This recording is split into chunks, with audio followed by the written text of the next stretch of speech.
자신이 없어졌어. 그냥 맘짜이 하면서 여기 꽂아야지. 야 왜? 아이고. 맘대로 안 돼 막? 그냥 무서워?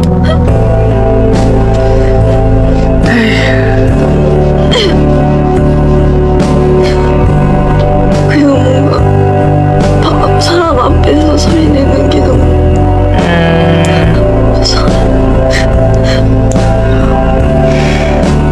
Un nouveau documentaire sur le Seraphim est sorti. Sakura qui pleure en cours de chant. Les gens émettent leur avis. Et bien évidemment, les avis divergent. Mais tout d'abord, faisons un petit récap de l'année. Parce qu'en vrai, cette année, elle était tellement lunaire qu'il faut faire un petit récap pour comprendre la situation. Le Seraphim est le premier girl group qui a débuté sous Hybe. Parce que G-Friend et For Miss 9, avant qu'on les achète, elles n'étaient pas dedans. Hein. Elles n'étaient pas dedans. Elles avaient leur propre agence, Source Music et For Miss 9, je sais plus c'était quoi. Mais bref, elles avaient leur propre agence respective. Donc, bien évidemment, quand tu es le premier girl group qui débute sous Hybe officiellement, ça crée un petit engouement parce que Hybe avant c'était quoi? C'était Big Hit Entertainment. Big Hit Entertainment c'est quoi? C'est l'agence de BTS. Donc bien évidemment ça leur a donné énormément de visibilité. De plus qu'il y avait des membres d'un girl group issu d'une saga de Survivor Show très connue, Produce, et elle c'était Produce 48 et le girl group c'était IZ*ONE. Ils avaient réussi à choper Chaewon et Sakura qui était déjà une célébrité dans son pays parce qu'elle faisait partie de AKB 48. Donc niveau notoriété et carrière, elle avait déjà de l'expérience de ouf au Japon en tout cas. Et je crois que je vous l'ai déjà dit, mais ils avaient essayé de choper Minju de IZ*ONE également.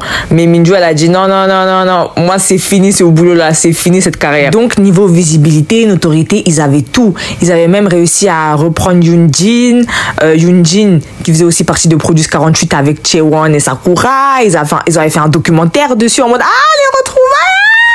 Et puis Kazuha et Eunji, ils avaient la storyline parfaite, c'était le destin, tout ça et tout. Donc elles sortent Fearless et tout. Hey, what you looking at? What you okay, what you looking at? What you okay, anti-fragile, fragile. J'avais déjà fait une vidéo au sujet de la Seraphim, mais là je vais résumer très rapidement parce que j'en ai rien à faire. Mais je trouvais que artistiquement le groupe il n'était pas complet. Niveau vocal c'est très faible, j'avais dit. Il y a des membres qui servent à rien, qui sont juste là au niveau du marketing pour venir compléter sur ce point-là, mais artistiquement c'est beaucoup trop faible. Et la production des musiques, comme la plupart des musiques en ce moment dans l'industrie, c'est des musiques qui se consomment vite, c'est pas des musiques qui vont bien vieillir. Et voilà, c'est ce que j'avais dit. Pour moi, de ce que je constate, c'est que la direction artistique qu'ils veulent donner à la Seraphim, c'est la création de musique en fonction de leur performance. C'est pas on crée la musique et en fonction de la musique, on va te construire une performance. Que nenni. Et j'ai l'impression qu'ils veulent rallier ça à leur univers parce que Fearless, leur fandom c'est quoi? Fear Not. Et puis toutes les musiques c'est en mode I'm fearless, je suis anti-fragile, unforgiven, Bon, vous m'avez comprise quoi. Ils leur ont créé une image de filles qui n'ont peur de rien, littéralement, fortes, qui sont là, qui performent, performances très fortes et tout. Et ça a fait kiffer les gens. Mais moi, artistiquement parlant, là, mes oreilles, j'étais en mode là. Il faut savoir utiliser à bon escient ses membres dans un groupe. Comme je vous le dis à chaque fois, un groupe, c'est censé se compléter. Et donc, cela va de soi, c'est pas possible de donner des parties conséquentes à des membres dont les aptitudes sont médiocres en chant. Parce que sinon ça va se refléter sur la musique quand tu vas la performer en live. Parce que moi j'ai l'impression que le live c'est quand même l'objectif principal auquel un artiste devrait aspirer. En fait c'est la suite logique. En tout cas un artiste qui s'expose en public, qui expose sa musique en public, la suite logique de ça ce serait le live. Ça concrétise tout son travail. Et aussi j'ai tendance à oublier ça, mais artistiquement parlant il y a aussi la performance. Il y a beaucoup de gens qui aiment les performances de la Seraphim, mais moi je trouve pas qu'il y ait beaucoup de performeuses dans la Seraphim. C'est juste qu'elles ont des danses vraiment associées à l'air du temps pour le moment. Elles exécutent bien la chorégraphie, mais il n'y a pas forcément des danseuses là-bas, il n'y a pas forcément des performeuses là-bas, mais elles ont des chorégraphies qu'elles exécutent bien et que les gens aiment reproduire. Parce que ça fait badass, parce que ça fait fearless. Et donc d'autant plus que le live c'est la concrétisation de tout ça, vu que tu vas pas performer pour toi, tu performes pour un public, donc pour un live. Et si tu veux performer à plus grande échelle, il faut s'attendre à ce que tu performes en live. Et donc, vous n'êtes pas sans savoir que les Seraphim ont fait l'objet de plusieurs critiques dues à leurs différentes représentations au cours de l'année. Les Encore, Coachella, elles ont mal chanté. Elles ont très mal chanté. J'ai déjà fait une vidéo pour Coachella parce qu'il y avait quand même des bonnes choses à relever. Mais là encore, j'ai même pas fait de vidéo parce que, mamboué. En fait, je vous trouve trop hypocrite en ce qui concerne les girl groups et les boy groups, mais ça, j'en parlerai dans dans le deuxième point de la vidéo. Mais là, pour continuer. Comme plusieurs polémiques qu'il y a eu dans l'année, les gens ont juste relevé des faits sur la vidéo qu'ils voyaient. Ils entendaient des gens chanter mal, comme avec Mocha, ou des faits comme avec Hayon qui n'arrivait pas à matcher l'énergie de ses membres. Tout ça, ce sont juste des faits. Et quand une personne elle va avoir des faits qu'elle peut illustrer avec une vidéo, et plus souvent c'est la vidéo sur laquelle vous allez vous battre en commentaire, c'est dur d'aller à l'encontre de ça. Mais pour ceux qui n'étaient pas au courant de tout ça, il y a des gens qui sont allés à l'encontre de ça, qui ont dit oui, elles ont bien chanté, qui ont surqualifié leurs compétences. Et c'est ça qui fait durer ces vagues de haine. Et ça, je vous l'ai dit plusieurs fois. J'ai fait des vidéos pour chacune des polémiques là que j'ai parlé, à part là encore. J'ai fait une vidéo pour Hayon, j'ai fait une vidéo pour Mocha, j'ai fait une vidéo parce qu'on m'avait envoyé regarder la performance de Seraphim à Coachella. Et dans tout ça, ma conclusion finale, c'était juste apprenez à reconnaître les faits, parce que ce sont des faits, c'est illustré, on entend, on voit. On n'a pas de la cire dans les oreilles, on n'a pas des crottes dans les yeux. Donc oui, comme je disais, ma conclusion à tout ça, c'est il faut reconnaître à l'instant T ce qui se passe pour temporiser tout ce qui est cyberharcèlement, la haine et tout. Parce que dans tout ça, il y a des gens qui vont confondre critique constructive, oui, j'aurais dit encore critique constructive, et la haine qu'elles se prennent, du coup, due à ces failles. Parce qu'il y a des gens qui sont vraiment honnêtes, qui disent ah ouais, non, là, elles ont mal chanté et tout. Et eux, ils vont dire vous êtes des menteurs, vous êtes des haineux. Parce que ça va créer une certaine division avec des gens qui surqualifient leur idole et des gens qui sont objectifs et qui vont dire la vérité. Et pendant qu'il y aura cette division, il y aura la haine qui va s'introduire juste au milieu, en mode voilà, ils vont juste être méchants avec elle. Parce que pour moi, les gens qui surqualifient les aptitudes de leurs idoles, qui leur disent pas la vérité, ça aussi c'est être méchant. Parce que la réalité des choses, c'est que quand elles vont s'exposer à un public qui ne les connaît pas, comme ce qui s'est passé à Coachella là, ça va être terrible. À part s'il y a le vocodeur dans le micro. Et donc ça me permet d'en venir à mon point sur l'industrie artistique. Mais là, on va aborder le côté musical, mais ça vaut pour toute industrie. Quand tu exposes ta musique, ton art, tu t'attends forcément à avoir des retours. Peu importe qu'ils soient négatifs, positifs ou constructifs, tu auras forcément ces trois retours-là. Surtout quand tu exposes ton visage, quand tu veux devenir une célébrité, une superstar. C'est à ça qu'aspire l'industrie de la K-pop en vrai. Ils nous les vendent comme des superstars, mais c'est juste une industrie de personnes qui créent. J'ai dit dans plusieurs vidéos, mais il y a beaucoup d'idoles qui ressemblent de plus en plus à des produits. Il y a beaucoup d'idoles qui ne sont pas là pour la passion de la musique, la passion de l'art, la passion de créer, la passion de nous exposer leur art musical, ou que ce soit la performance aussi. Il y a beaucoup d'idoles que je vois en tant que consommateurs de musique qui aiment la musique mais qui sont pas passionnés par ça. Les vrais passionnés de la musique qui créent de la musique, qui chantent super bien, qui sont talentueux. Après, il y a des passionnés qui sont pas talentueux, c'est Mimi. Mais les passionnés talentueux, là, je parle d'eux parce que vous devez savoir que malgré qu'il y ait des passionnés talentueux de musique, il y en a plein dans le monde, mais pas tout le monde n'a les épaules pour supporter le poids de la célébrité. Et j'ai l'impression qu'il y en a beaucoup qui oublient ça. Maintenant, on donne la célébrité à tout le monde. Pas tout le monde n'a les épaules pour supporter la notoriété. Il y a beaucoup de gens qui chantent bien. Vous voyez beaucoup de gens chanter à répétition sur TikTok qui chantent bien et tout, et pourtant, ils n'ont pas les épaules pour devenir une célébrité internationale.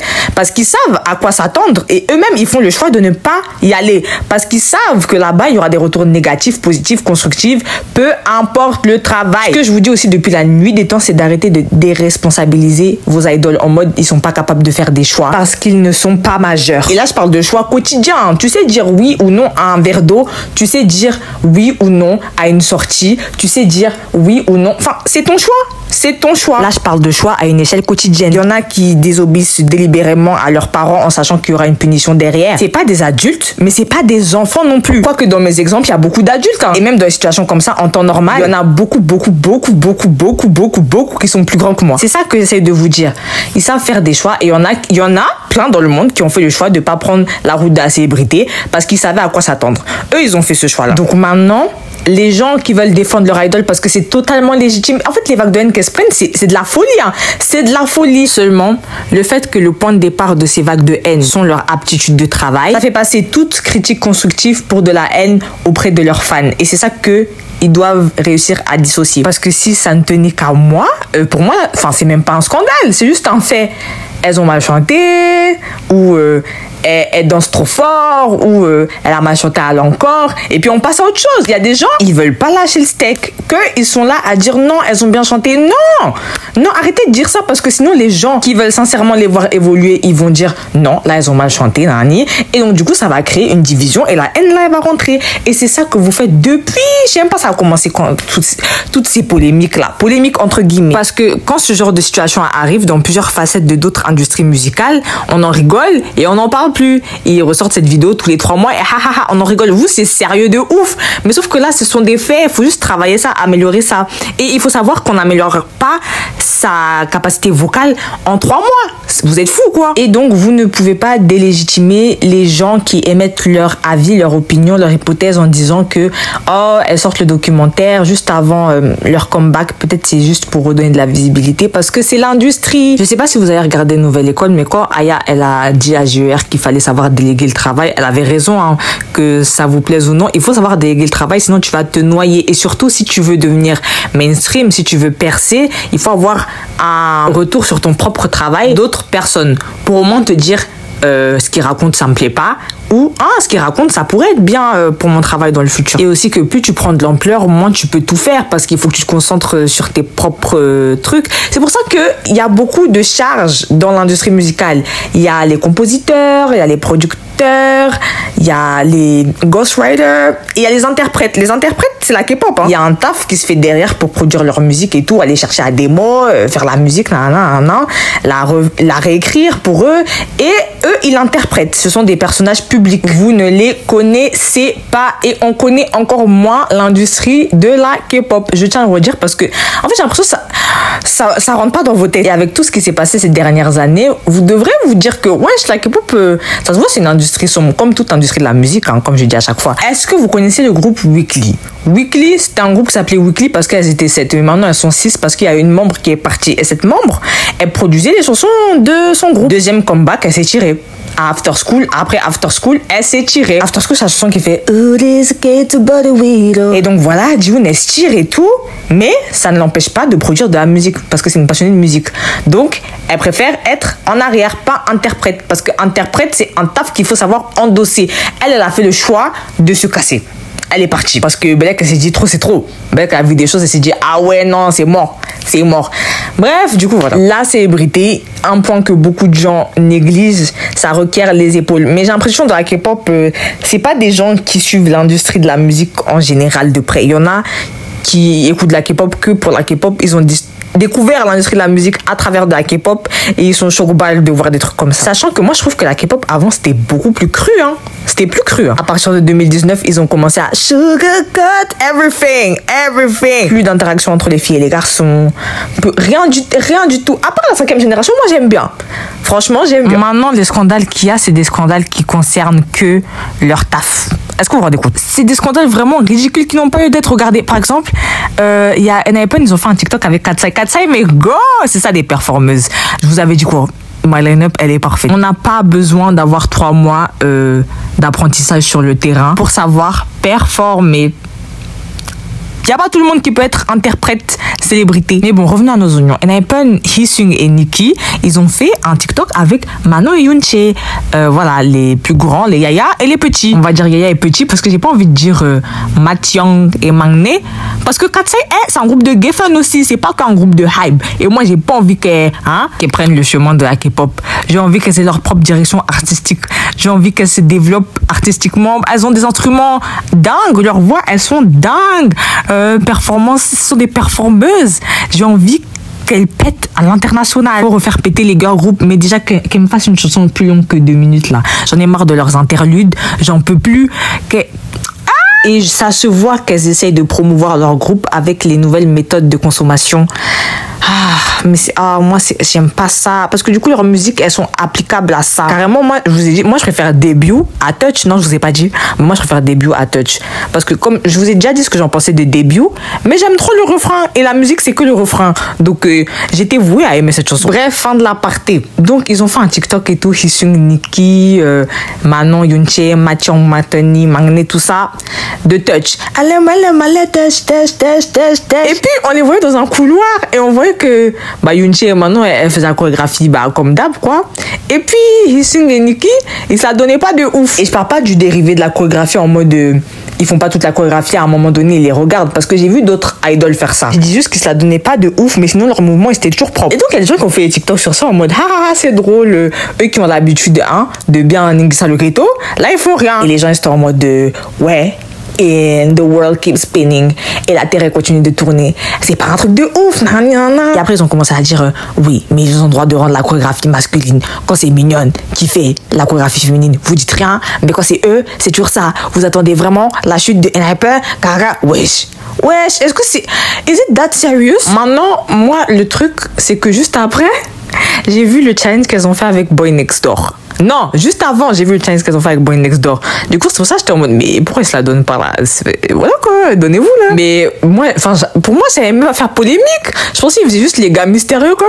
Il y a un commentaire qu'a dit Nicki fait trop les gars mystérieux. Moi, j'ai liké. Parce que ouais, c'était drôle, mais il n'y a rien de grave. Et donc, dans tout ça, ce qui me choque, c'est que ça me rappelle à quel point les fanbases de boy group, elles sont beaucoup plus engagées sur tous les points que les fanbases de girl group. Tous les points, qu'ils soient positifs ou négatifs, hein. Moi, je vous dis. Parce que là, les gens les ont défendus, on dirait on les avait insultés, alors que la vidéo était juste drôle. On est là, on voit Manon et Yoongi, elles se la donnent, et eux, sur le côté, ils se la donnent pas. Ils font les boucles mystérieux, les boucles timides et tout. Et vous les avez défendus en mode, on les avait insultés. On a insulté leurs darons, on a insulté leur famille en mode, ah ouais, la terre, elle continue de tourner. Et ouais, c'est les Mignonnes. Mais Mignonne, elle a demandé quoi? Elle a demandé quoi, Mignonne, dans l'histoire là? Mais la vérité des choses, c'est que dans l'industrie de la K-pop, ça a toujours été ça. Les filles, elles ont des chansons plus mainstream. Elles touchent le monde entier en ce qui concerne les chansons.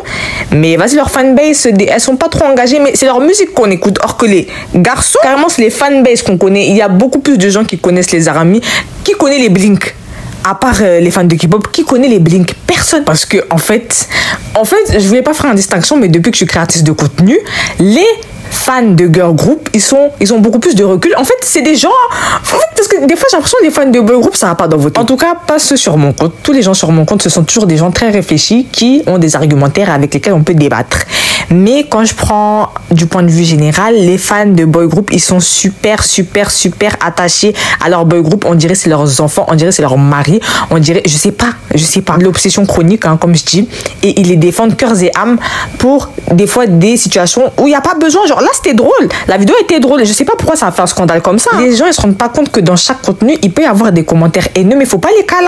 Faut vraiment juste pas les caler. Parce qu'il y avait beaucoup plus de commentaires drôles, moi j'ai trouvé sous cette vidéo, que haineux. J'ai même pas trouvé des commentaires haineux, j'ai juste trouvé des commentaires en mode pourquoi Nicki fait le mystérieux, pourquoi Nicki ça parle au keto. Bon, vous avez capté, genre pourquoi en anglais, mais j'ai la flemme de dire en anglais. Et donc à mes yeux, ça a encore fait passer les fans de boy group pour des gens qui ont une obsession folle pour leurs idoles, parce que même les commentaires qui sont censés être drôles, ils répondaient dessus en mode sérieux premier degré. Péter un coup.